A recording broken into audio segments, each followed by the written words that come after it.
Italian Futurism, an avant-garde movement that began in 1909, had, in the area of music, the important invention of Luigi Russolo called intonarumori, noise chanter, which is considered the precursor of synthesizers.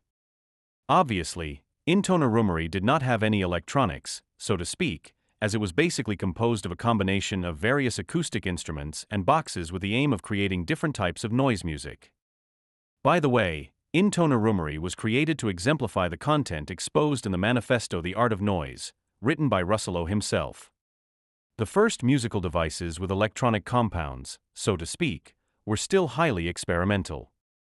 The first electromechanical instrument was the telharmonium, patented by Thaddeus Cahill in 1897. This instrument used tone wheels to generate sounds in the form of an electrical signal, which when mixed with other sounds created additive synthesis.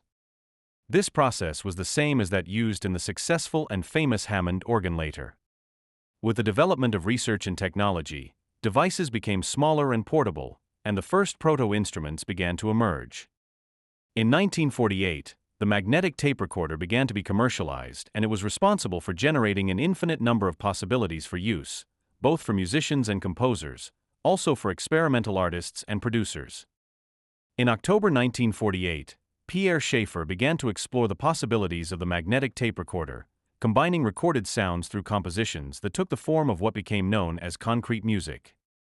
At this time, public performances of experiments with electronically generated music became known, such as CSIRAC in Australia, the first computer to play music.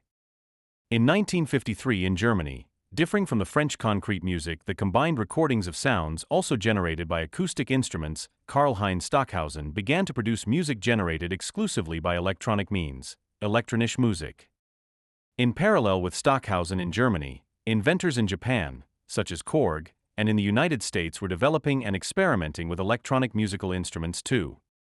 In the early 1960s, there was a search for the development of an instrument that could be both portable and equally capable of bringing the sounds and resources of recent innovations in the field of concrete music and elektronische Musik.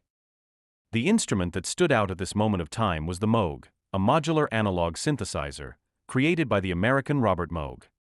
It was used as a set of equipments that consisted of a keyboard, an oscillator, modules, amplifiers, filters, etc. In 1970, Robert Moog brought the Mini Moog synthesizer, one of the pioneering instruments that would be decisive for the development of modern electronic music. The Mini Moog synthesizer was really portable at an affordable price. Perhaps as a consequence of the pioneering spirit of their countries in the field of electronic music, the German band Kraftwerk and the French musician Jean-Michel Jarre became the two great names of the 1970s in electronic music to reach world fame.